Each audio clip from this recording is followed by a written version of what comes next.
This week on Movies Baby, Tom Cruise is back doing what he loves, hanging off of airplanes and putting butts in seats in movie theaters. Joe and I saw Mission Impossible: The Final Reckoning, and we're going to tell you what we think. But first, some of the details about the movie. This was directed by Tom's pal, Christopher McQuarrie, who's directed everything since Rogue Nation onward. Every other director only had one movie, and then McQuarrie's had the whole second half of the franchise. And they did Top Gun Maverick together. I think they initially met on Valkyrie when he was like, he didn't direct Valkyrie. He was the screenwriter. Screenwriter, thank you, yeah. And then he directed Jack Reacher. That's right, yep. Where Tom was like, oh, he's good at action. Yes. Then he did the MIs, and then they did Top Gun Maverick together as well. Yes. So these guys aren't just like collaborators, they are business partners and have been for almost a decade in a very serious way. So the movie stars, of course, Tom Cruise. Also, we have a lot of series regulars back. Haley Atwell, Ving Rhames, the only other person to be in all 8 Mission Impossibles besides Tom Cruise. Simon Pegg, Angela Bassett as the president. Plus, you had some old like fan favorite Easter egg actors in this. Henry Czerny, who's Kittredge from the first Mission Impossible, who I love. Maybe my favorite character in the whole franchise is Kittredge. So disagree. The fact that they brought him back I was love so Kittredge. offensive. Mr. Hunt. Kittredge, you mean? Oh, okay. No. Kittredge is that guy. Oh, no. You like Kittredge. All right. Okay. Rolf Saxon is William Donlow, who is the guy. Okay. Okay. One of the funniest, we'll talk about. Let's just get into this now, because one of the funniest parts about Mission Impossible: Dead Reckoning is that the guy who worked in the CIA in the first Mission Impossible, who gets his like office broken into in that incredible like coming down from the ceiling when he comes down thing, in the big white room and he steals the computer. Well, if you ever wondered what that guy's been up to, that's kind of what the entire movie Dead Reckoning is about. It's Joe, so please. silly. No, that's it. That's the whole thing. Yeah. It's just that guy from Mission Impossible 1, just the random guy. He got in trouble at the CIA he got for the Tom fired. Cruise, but he got fired, and they shipped him to Siberia. He met a beautiful, lovely Inuit woman, and they crafted a life together for 20 years. I swear to God, they crafted a beautiful life together in the Arctic. And then Tom was like, at one point, Tom's like, hey, I'm really sorry about getting you fired because of the down from the ceiling thing. And he's like, stop. Don't apologize. Don't ever apologize for that. I'm grateful to you. You gave me my life. I met this beautiful woman, and we made a home here. And I live off the land now because of you. He was like, damn, every this guy's day, coming back with a vengeance. Every day, I fucking prayed to God to thank him for bringing me you. And all that you have done for me. So the entire movie is a gigantic piece of like Tom Cruise propaganda, which is great. I love Tom Cruise. I don't mind, but it is funny. Like the entire thing is just every character going up to Ethan being like, Ethan. I swear this is like one of the lines Hallie Atwell says. It was like, nobody should have technology that can destroy the world. Ever. But if one person could have it and corral it and use it for good, it would be you. And I mean that non-ironically. It's like, all right.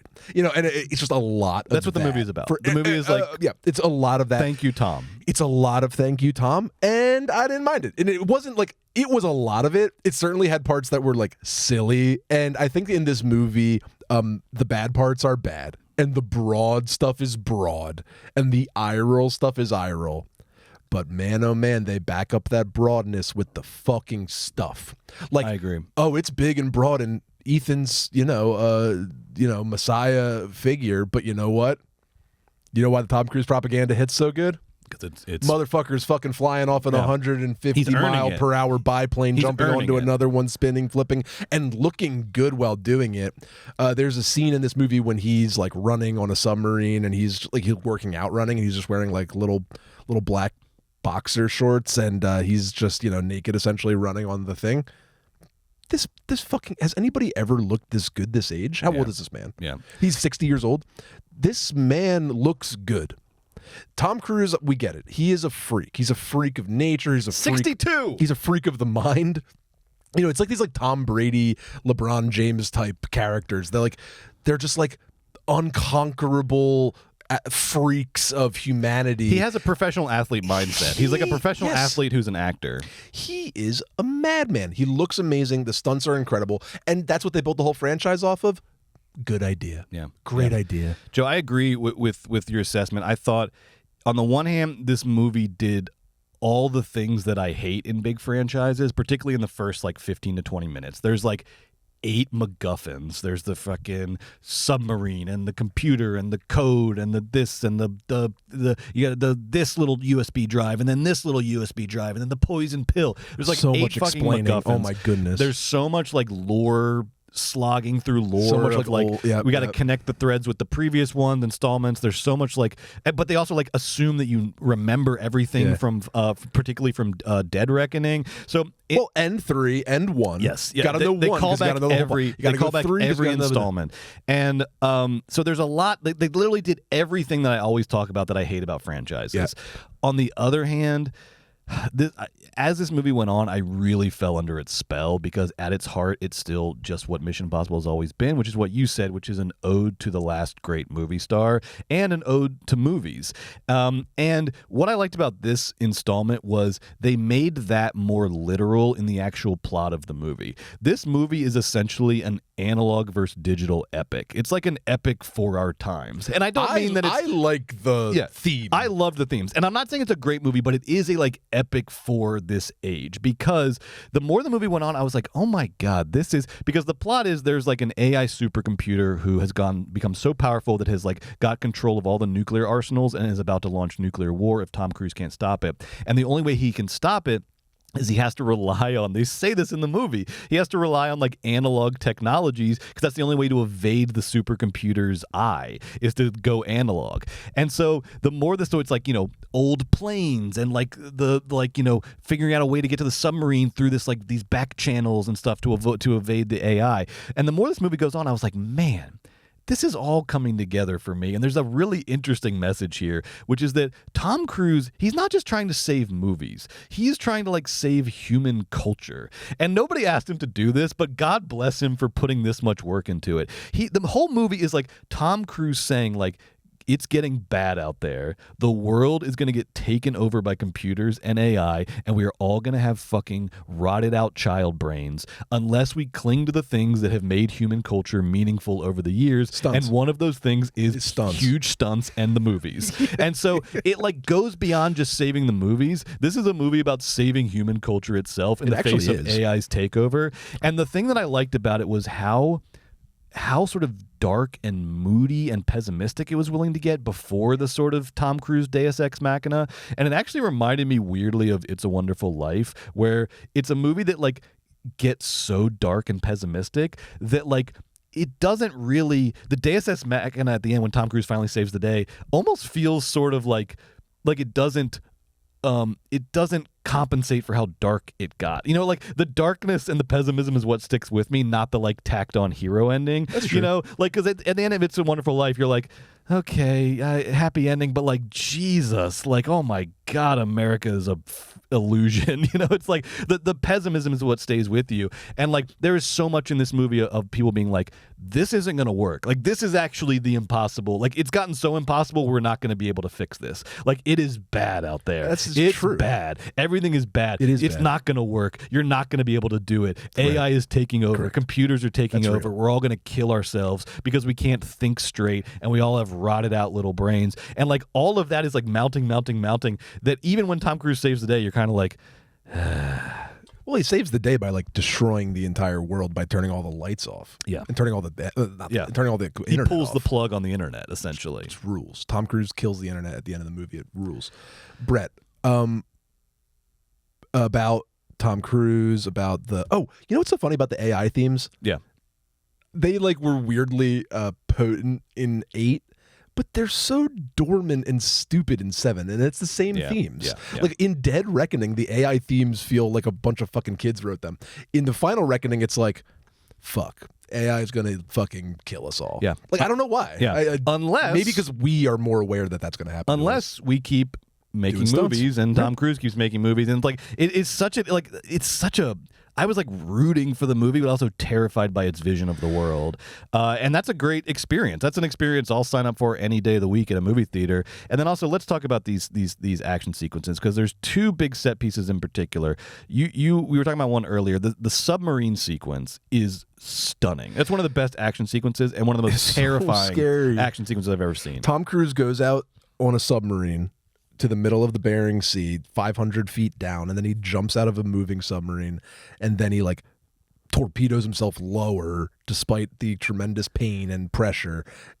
To find a sunken submarine. Go all the way into the bowels of that one. That one's hanging off a cliff, of course, the sea cliff. An and guys, underwater the sea cliff is so scary. The ocean is so scary. The ocean is so fucking scary. And Brett, I was sitting front row, center at the City Walk IMAX, which is one of the biggest IMAX theaters in the country, and I was center, and there was nobody ahead of me except this like cavernous sort of stairwell that's like humongous in the screen. And during that scene, it was so big, the ocean, and Tom Cruise was so scary, and the sound was like shaking the top of the theater, and my feet were shaking on the bars, and I thought for a split second I was gonna like turn into water and everyone was gonna like crash into each other, like the movie was gonna come out and like murder us all. It was so scary. It was the coolest feeling ever. I loved it. It scared me so much, and the ship was so big, and like it made me so small and so scared, and there was Tom Cruise, my guy. And dude, there he was, being the fucking man, keeping his cool and surviving this whole thing. And he, whatever. Of course he makes it out, and he makes it out in the nick of time. It is fucking scary. It's so scary. He makes it out in time. It's so scary. Spoiler alert, city. He makes it out in time. He like rips off his scuba mask because it's getting like pulled down by a nuclear submarine. And he was told that he would probably not survive with the high-tech scuba gear on. Because it's like negative 1,000 degrees, in the Bering But he can't Sea. squeeze out through the torpedo tube, which is how he needs to get out of the... Well, he does with the mask. And then he's like, I did it. I got out. But then like the necklace of the mask gets caught on the submarine, and he's like, wah! And he gets pulled down into the ocean, and then he like takes the whole mask off, and then he just swims up 700 feet to the ice-capped Bering Sea, hoping Simon Pegg uses a chainsaw to like cut open some ice. And there's Haley Atwell to pull him out, and then it all works out. Oh, it was so good. I want to second what you said, Joe, because the other big sequence is like the big airplane biplane sequence that you've seen in all the promotion, and it fucking rules. It's amazing. Rocks. The sub is on another level, though. That is one of the best action sequences, set pieces I've ever seen in a movie, because of what you're saying. It was scary. The fear of it is so crucial to the effect of it. Yeah, it was so terrifying, and I'm sitting there, and it's a long sequence, and it's so good, and it escalates. And I'm sitting there, I'm like, this is just Tom Cruise.